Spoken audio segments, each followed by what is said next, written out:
Hello everyone, you're watching The Real Medvite, and today, after kind of a long while, I'm gonna make a video of my own. These 2 weeks I've basically been on other people's streams and uploading that to YouTube. But we're back on regular schedule. This video, I wanna be talking. I wanna be talking about. My English is amazing, isn't it? I want to talk about, which is kind of like a hot topic issue that's happening these days. And it's going to be a disorganized talk on whether we can reunite with Rome. Um, I just want to give the short and kind of like a detailed answer to that, and then I want to tackle the common misconceptions and responses that you hear. And again, this is disorganized, so I might forget and miss a lot of stuff that want to say, might have wanted to say. Maybe I'll remember the point tomorrow when I wake up and like, oh, I made the video, but I forgot to mention this part too. So that's gonna happen. But can Rome and Constantinople, or can the Roman Catholics and the Orthodox, is it possible for them to unite? Short answer, no. Long answer is, I'm gonna give you the long answer now. For reunification to happen, now, what we want is everyone to be part of the true faith, the one true faith. The idea of a reunification can only happen in a circumstance where one of the churches admits that they were wrong for centuries about very key issues, whether it's the papacy, whether it's the filioque, and those kinds, that kind of stuff. One church has to admit that they were wrong. Okay? What does that mean? That means one of the churches has to basically say that we're just a fake church, we don't exist. Okay? So that itself should kind of give you an idea of how it's kind of basically possible for the two churches to really effectively become one. Now, schism is a complex issue. Not all schisms are like the same way. Some schisms can be resolved very quickly. Some schisms take a long time to be resolved. But in schisms like this one, which is on important theological issues, there is no easy answer to solve it. Another thing that I want to tackle at this from, for the Roman Catholic perspective, it's very easy to talk about a reunification because they have already given up their theology. And let's be honest, everyone. In the distinctive mark of Roman Catholicism is not the theology anymore, because you have the Eastern Catholics that retain their theology, right? The distinctive mark of Roman Catholicism today is the papacy. As long as you submit to the papacy, you are a-okay, you're a Roman Catholic. That's really it. Okay, you just need to submit to the papacy. That's how it has been now. That's what it is right now.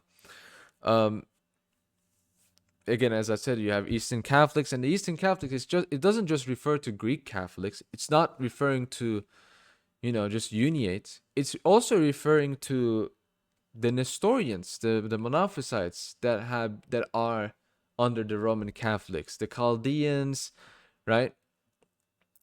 So it's not just the Greeks or whatever. So from the Roman Catholic perspective, reunification seems very easy for them. It's very easy for them to talk about. Why? Because, they, in their perspective, if we reunite, we're just gonna be like the Uniates.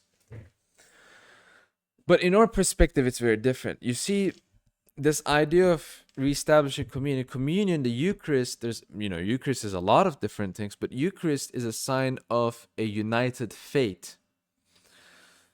You share the Eucharist with other churches when you share the faith. Evidently, the two sides don't share the same faith. So this is the part where I want to get to common misconceptions that a lot of people on the both sides have, but usually these are Roman Catholic misconceptions. A lot of people, when they talk about this, they look at the theological differences and they say, oh, the theological differences, they're just minor, they're just small.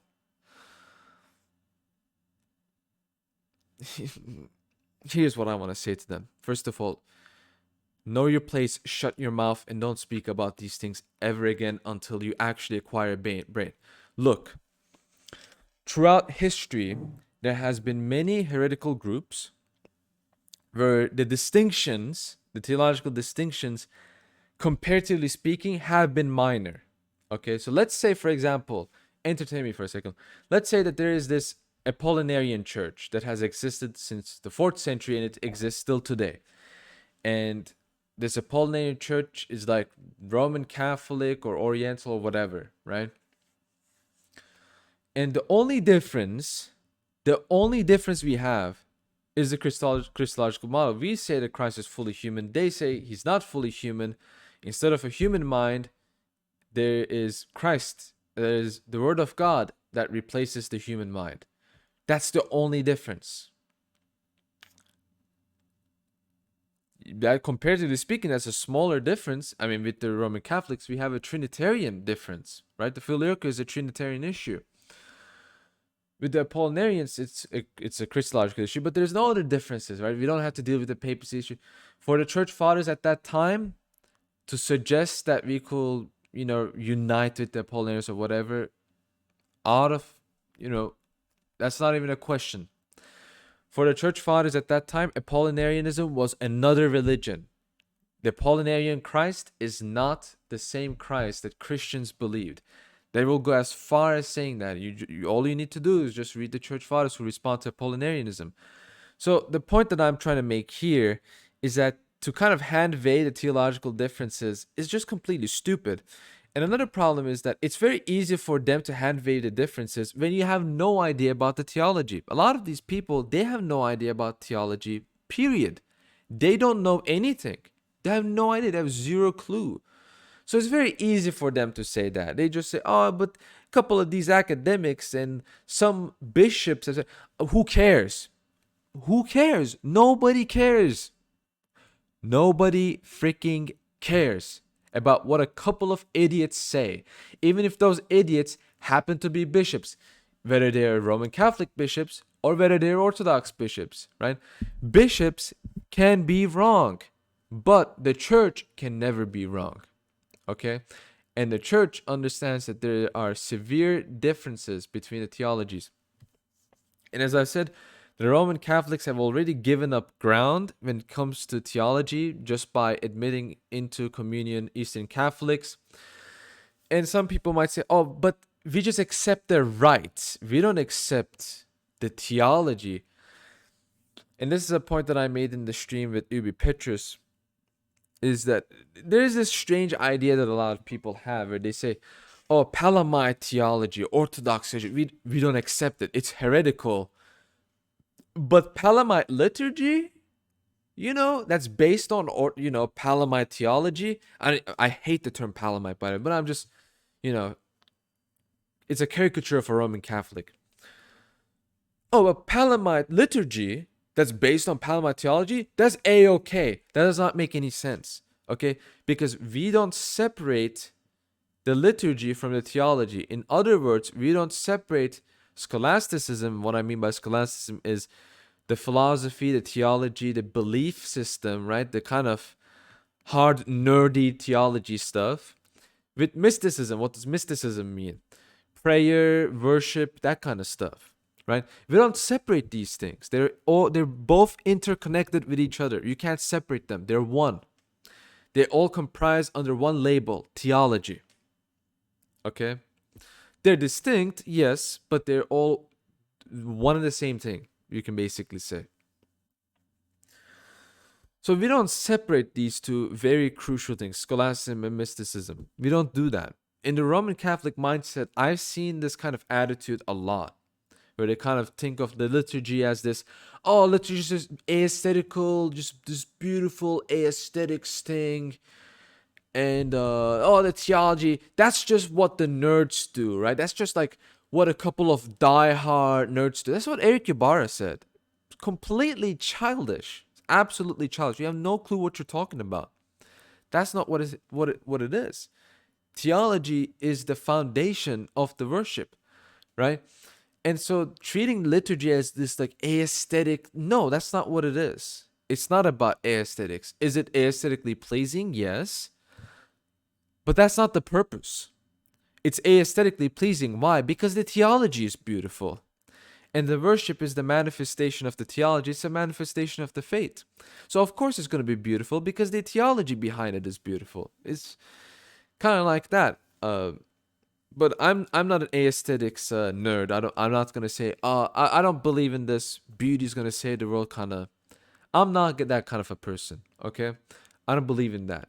A lot of Roman Catholics are gonna have a problem with that. I don't care what you think. You can have your silly little nerdy tradcaf views. I don't care. Beauty is not everything. Okay, the theology, the faith, that is everything. The true faith, that is everything. And so when there's a difference there, you can't just hand wave them. There are big differences. And you can't just say, oh, these are like minor differences and we can just sit on the table together and work things out. No, the faith is non negotiable. You can't negotiate between what are you going to give up and what you're going to retain. No, no, no. That's not how it works. So a lot of people have a very wrong idea of reunification. Usually they don't think, how a reunification will look like. I think Father Josiah Trenham explained it very well. He said, let's say, for instance, let's say some magic happened and we are reunited. What do you think will happen? Do you think Orthodox Christians are just going to go to a Novus Ordo Mass and they're going to feel at home? And Novus Ordites will go to an Orthodox liturgy just going to say, yeah, this is fine. This is like how... No. Okay? There's going to be a lot of things that's going to be sticking out like a sore thumb. And people are going to realize eventually this was a huge mistake, right? This was a huge mistake. And, reunification, it's not as if there haven't been churches with differing theologies that have reunited in history. And the greatest examples will be Heraclius' time, right? In Heraclius' time, Church of the East and the Orthodox were reunited. Their communion was established. But it didn't work out. That's a very common theme with what Heraclius tried to do. He went down in history as a great, I'm not going to say great because he wasn't great in that regard, as a gigantic ecumenist. He is an example of, he's the poster boy of what people think a reunification will look like. Here's what a reunification will look like. You remember the Monophyllite crisis? Emperor Heraclius is the reason why it started. He was one of the first people who wanted to give away the theology behind two wills in Christ. He's one of the first people who was willing to make that compromise when he was trying to reunite with Monophysites. Do you know what that caused? A lot of different problems. Okay, a lot of different issues. So it's not, again, we need to get away from this childish understanding of, oh, it's just just die hard minor theological difference. No. Theological differences, whether minor or major, they're important. Okay? So we can't act like they are not important. And that's kind of what I want to get at. I want to end this video by summarizing my main point is I want to say this. Reunification will only happen if one side admits they were wrong. Neither side wants to do that. Okay? They don't want to do that. And it's a lot more complex than a lot of people think. A lot of people make the mistake. This is another misconception a lot of people have, is they look at the Patriarch of Constantinople and Rome, right? Pope Francis, and they say nice things about each other. They give each other presents. They are very diplomatic. And they think this means that they're going to reunite. You are very childish. You have no idea what you're talking about. You have no idea how geopolitics and how diplomacy works. You have no clue. Okay? Just because both sides say nice things about each other doesn't mean anything. It doesn't mean anything. And even if somehow Patriarch Bartholomew wants to reunite, that doesn't mean he's not speaking for the entire Orthodox world. So he's not a pope of orthodoxy. Okay? A lot of people want to make him like that. He wants to be like that. He's never going to be like that. So, not like if just Patriarch Bartholomew says this and a couple of bishops, that doesn't change anything. Because then the rest of the Orthodox world, they're just going to look at him and say, well, goodbye. I guess we're going to find another new, patriarch then. So, again, it's not as simple as that. It's not as childish as people think. It's serious. Okay. And I have no doubt I have forgotten a lot of different things to mention. There's probably a lot of different things that I forgot to mention. I did not write any of these things down, and I'm really bad when it comes to talking about things like this because very often forget what I'm supposed to say. But I hope I kind of gave you a clear idea about the topic of reunification. It's a very boring topic, honestly. It's a very boring topic. It's a topic for woman-like creatures. I want to say creatures because, both men and women do this, but it's like female-like creatures who want to wax poetically and just be like, oh, I just wish we were both the same. Just a very boring conversation. And people might have a problem with me saying this. Look, it's a boring conversation. It's just boring. Okay? Every single person knows, everybody knows that there's going to be no reunification. Everyone knows this. Everyone knows this. Let's not kid ourselves. Okay? We all know this. Before I even told you, you knew this. You just want to live in your fantasy land. You want to live in your world of fantasy. Well, here's a reality check. A schism happened. Tragic schism happened. Two big churches exist side by side with huge differences. One church is the ark of salvation, and one church is the sea in which you drown, is the sea of sin in which you drown. Okay? That's the truth. That is the truth that you have to live with. And you know what else? You have to choose one of those churches if you want to be saved. That's another truth. It's very harsh. It's not easy. I know that. It isn't comfortable. But that's what's happened. That's what happened a millennia ago. And even before that, there was a schism in the 5th century. Two schisms, in fact, between the Nestorians and the Monophysites. How about them? Right? What about the Protestants? Maybe they are right. Maybe there's salvation there. So let's not get let's not get childish about these things. The schism happened. There's going to be no reunification. Unfortunately, the only way it can happen if Roman Catholics admit that they were wrong and say, please forgive us for our mistakes in the past, we will become Orthodox. And this is what Father Florowski refers to as ecumenism of return. Ecumenism of return just simply means that heterodox coming back to the true faith, by renouncing their falsehood, by previous falsehood. Doesn't mean that they can keep their false heterodox baggage with them and come here. Nope, you have to drop all of your baggage and you have to let God renew you and transform you as you become Orthodox. That's just how it's going to be. I'm sorry, but that's the truth.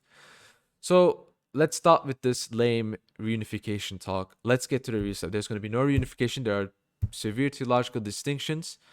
Give up this ecumenism. And here's the truth.